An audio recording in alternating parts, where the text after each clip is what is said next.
starting to put the position and the possible victory of TJ Van Garderen into a precarious situation. Yes, absolutely right. So if he turns off, then the arguments will start. Matthias Frank himself was the best young rider in the Tour of Switzerland this year, and he's only 22 and a half years of age himself. So now he's under instruction. I think you're right. The boss has said, no more working now. We need this gap to come down. Well, to me, the big loser, Phil, in fact, is Radio Shack Nissan, because they've lost Jens Voigt from this leading group. Jens Voigt is away. Yes, and they've actually announced Jens Voigt as signing for them for another year next year, which is absolutely tremendous news for the oldest man in the race. And also one or two changes being made at Team Radio Shack with their riders roster next year to try and put them back onto the great team that they have been in years gone by. Having said that, although it's been an indifferent season for them this year, they did win the team prize and were the team champions of the Tour de France. Yeah, that's amazing, Phil, because just next month, Jens Voigt is going to turn 41 years of age. I mean, that's phenomenal to still have the enthusiasm of a teenager. Absolutely. He's, which he says, you know, that's it. I mean, he has all these favourite sayings. He apparently has an app as well with these sayings on. And one of his favourite sayings is he shouts at his shadow during the race saying, "Keep up with me." He is an incredibly funny character. We've known him for a long time. In fact, although he's a German, he speaks English with an Australian accent, because the first part of his career was there. The English language as well, yeah.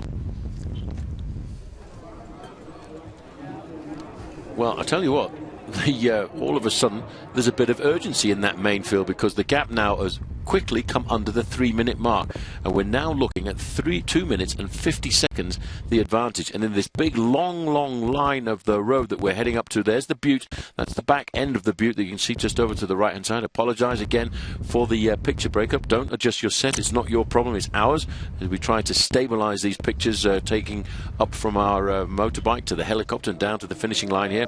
It's always a little bit difficult in the mountains to keep the pictures nice and stable. But the crowd will be they're watching the same pictures as we are as we look there at Castiblanco. He's starting to wonder whether or not he could be the new leader of this bike race here this afternoon, because he started the day in 10th place in the overall standings in exactly the same time as Tyler Farrer. Well, Matthias Frank, he has actually not been given the order not to work. He's gone to the front to put a bit of pressure onto this race.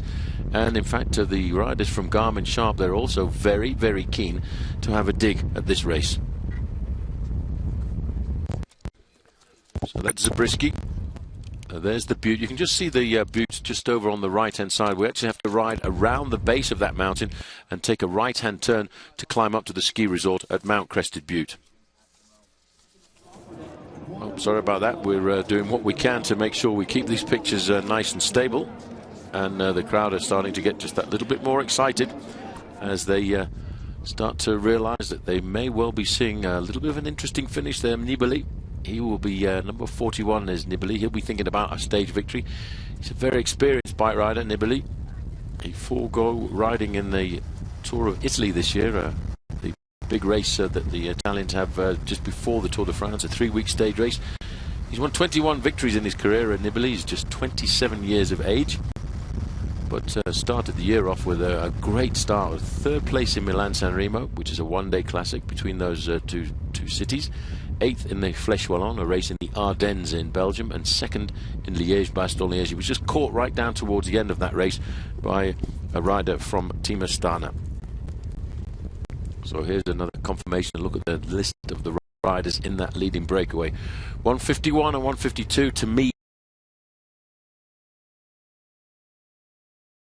are the danger men. 27 years of age, Infantino. 14 kilometers to go. It's still inside of 3 minutes. These guys, unless something spectacular happens in the main field, these guys should survive on the day, because this race finished itself off with a very good individual time trial, and they would like to go into that time trial with a little bit of a buffer.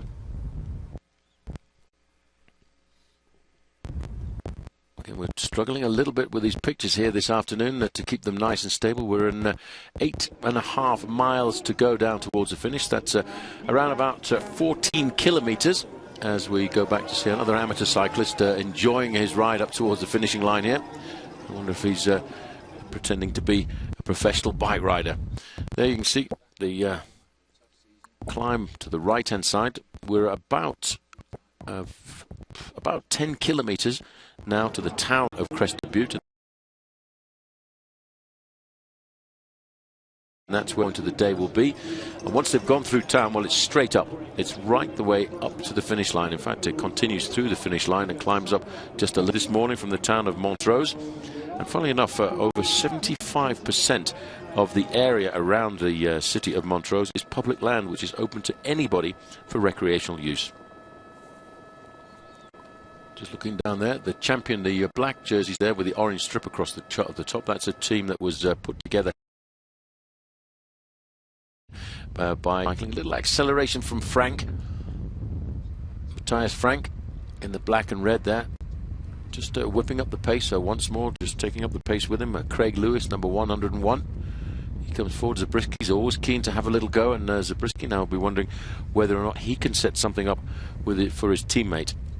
Zabriskie in that long breakaway yesterday. Alex House. He lives most of the year in Girona, where Team Garmin Sharp have the majority of their riders stay during the season. They work together, train together, and Alex Howes won the time trial stage of the recent Tour of Utah, so that's an indication that he's got some pretty good form. It's the first time, though, that he's actually ridden this race, the USA Pro Challenge. 6 miles to go, Paul. Hearing on race radio that it is down to just 2 minutes, the gap now, so they've started to really move. The clouds up ahead, but there's no sign of rain. Mount Crested Butte is just literally around the corner of those peaks, as we don't climb as high as the peaks. Obviously the road just tickles the base of them, but we'll know we're very close once we get into the town of Crested Butte itself. Team BMC working very hard now. They're not working on this occasion for Cadel Evans, though. They're working to put TJ Van Garderen back in the picture here. Well, that rider who just slipped back there from BMC Racing.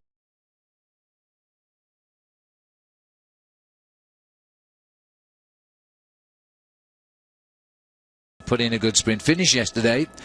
And we've also got Jakob Fuglsang, who's also a man for the future in this race, and Andreas Klöden. There is in the distance is the town of Crested Butte. We'll pass through there and then we'll climb up to the finishing line. As you've seen, there is a huge crowd waiting for the riders now. Well, for the leading group, Phil, it's 5 kilometres to the sprint point, and then from the sprint point it's 5 kilometres to the finishing line. And these riders will know that, especially Dave Zabriskie. He came here last year. He knows what this finishing climb is going to be like this afternoon. I would be very concerned about the 2 riders from Colombia, especially I would think the rider who has been very aggressive on the climb so far, and that of course is Castiblanco. Yeah, he won the 2 climbs so far, and he's come up very close. In fact, if he were to win the race, he would also take the lead in the King of the Mountains competition, because he's won the first 2 climbs of the day. He sits just off the 23 points of Tommy Danielson now. A little bit of discussion there, now, Chris Ballman. The reason for that is all of a sudden they've probably just heard that the gap has gone inside of the 2-minute margin, 1 minute and 55 seconds. They can't mess about at this stage of the game because the main field are going very, very quickly.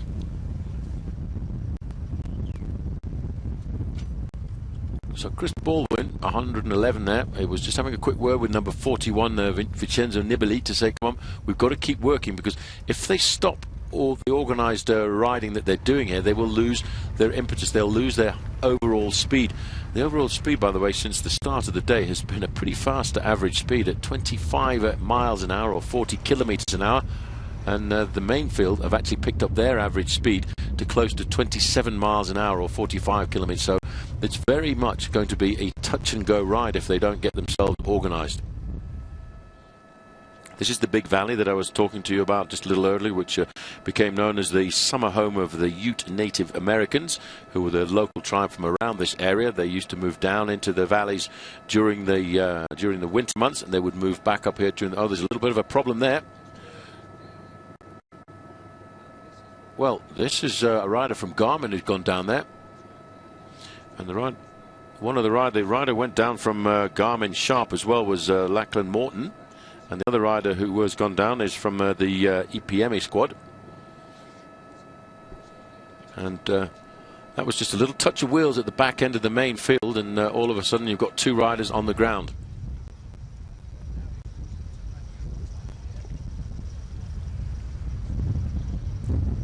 So back with the leaders now, and just a brief reminder as Matthias Frank, number 22, just 22 years of age, and his number is 22, looking across to Dave Zabriskie for a little bit of help and assistance. What this is doing is not necessarily a winning move for the overall race here this afternoon, but what it's doing is toughening the race up.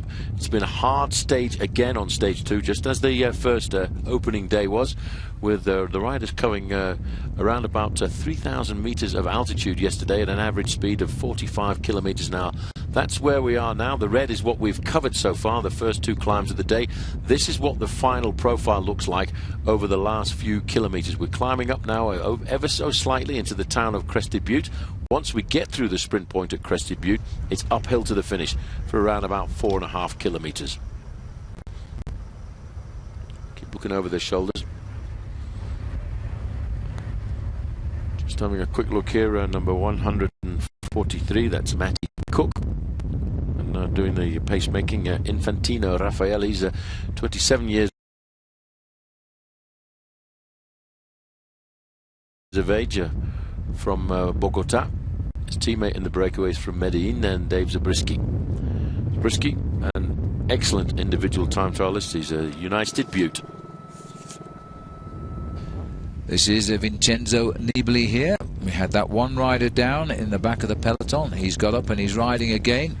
But there's Craig Lewis just popping in for Champion Systems, and this is the man all eyes will be on if they get to the finish now, Paul, because all of a sudden I'm not so sure as they're heading into Crested Butte now and the Waste Management Sprint. But there's no time bonuses here, so it's racing only for the Green Points jersey. No, that's all that's at stake at this point. But all of a sudden, Phil, these guys are a little bit concerned. They're all over the road, and you know, it's really quite surprising. Nibali must be thinking about the possibility of getting himself a stage victory. He's in the lime green jersey there, sitting at the front end of the pack. But as we get into Crested Butte, Phil, the disorganisation has come into this group, and they will lose huge chunks of time. And they're so close to the finishing line, they could be throwing it all away in one fell swoop here. As we swing into town now, and this town has been converted to loving this race, believe me, after it saw it for the first time last year. The whole town will be out, I'm sure of that. They're going for the sprint here, that's for sure. Now once we leave the town, we start the steady slopes up towards the finish. The last 5 kilometers all uphill, but as you can see, the gap is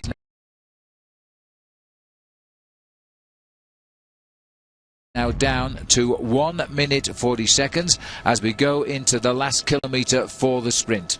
Yes, the last kilometre for the sprint, but Phil, once they go through there, it's only about 5 now, because the peloton will be right on them on the line. Whatever happens now, they are going to close in. As we're looking now at Nibali there, Nibali at one stage regained all his lost time and added at the same time on an advantage. That's all dwindling away now as they keep on just looking at each other here. Nobody's really interested in this sprint. They should really still be concentrating on staying away to win the day. Well, that's exactly what I think Nibali in second position there is trying to encourage the other riders in the group to do, Phil, because he realises 1 minute and 40 seconds is a winning advantage for this group.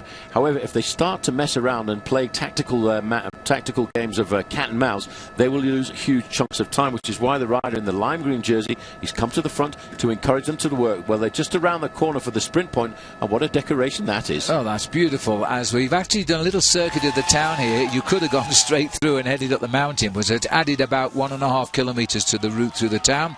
Here is the sprint. It looks like Dave Zabriskie is on the front.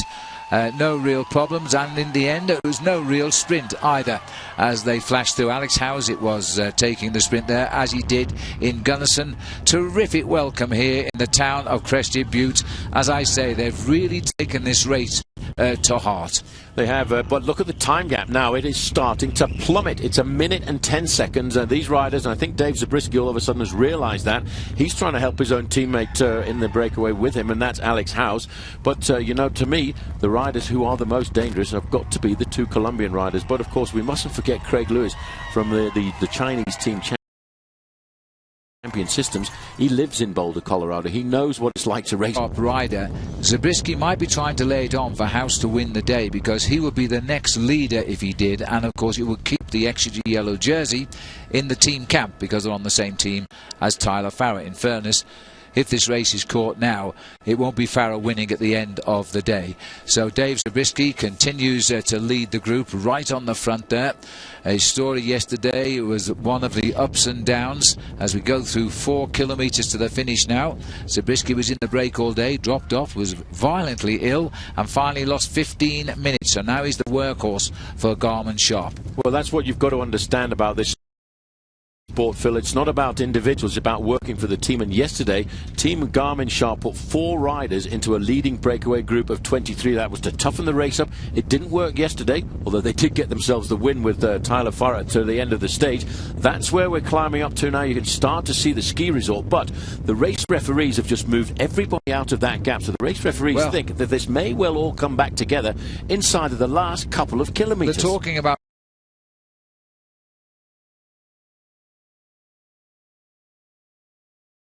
wins, he's got a yellow jersey to collect. Well, he's got a yellow jersey, he's got a King of the Mountains jersey, and the stage victory if he can now. Indeed. They're going to have to do something special to pull him back, and they say, oh, we can't go up the speed that this Colombian rider has got here at the moment, and they've regrouped a fraction. But Phil, if they just look over their shoulders, only about 500 metres behind them is the yellow jersey, because the yellow jersey, Tyler Farrar, he's out of the picture today. Well, I don't think we're surprised by that as he's dropped back, and this is the man who's the next candidate now. He knew that peloton was coming. I'm not sure he wanted to attack quite this early on the climbs. He would have liked it to have got a little bit harder, but there's no doubt if he crosses the line first, he will not only be the leader of the race, he'll be the new leader in the Nissan King of the Mountains as well. So this could be a huge day out now for this man from Colombia, one of the smallest riders in the race. Well, the funny thing is, Phil, we're talking about a renaissance of American cycling, Australian cycling, British cycling with these, 21, 22, 23-year-olds. Well, the rider we're looking at here from Colombia is just 23 years of age. He's been a professional just for a couple of seasons, and what a performance he's putting in here. There's our man from Texas flying the flag here. Nice rack up there with lots of points as we go by. That's the breakaway. As we pan back, the peloton not quite in view there. This is an all-out effort now by Jorge Castablanco. He first of all was alone over the summit of the first climb in Quero. He then waited for the regrouping of the breakaway. Then he went again on the Blue Mesa. Then he waited again, and he's lay low until now. Well, Matthias Frank now says, I'm going to have a go at this here this afternoon. Yes, number 22, 22 years of age, Matthias Frank, and he's come across the gap. Ooh. And then all of a sudden here he is. What a great movement, he goes straight past him. Well, no, he doesn't. Has he? Because the reaction has come very swiftly. 2 kilometres to go there on the board now. Well, Matthias Frank, who had the lead in the Tour of Trentino for a day in April, he then became the best young rider in the Tour of Switzerland in June, just before the Tour de France. He's now looking for a yellow jersey because he's in the same boat as Castablanco on 0 seconds. A win means yellow.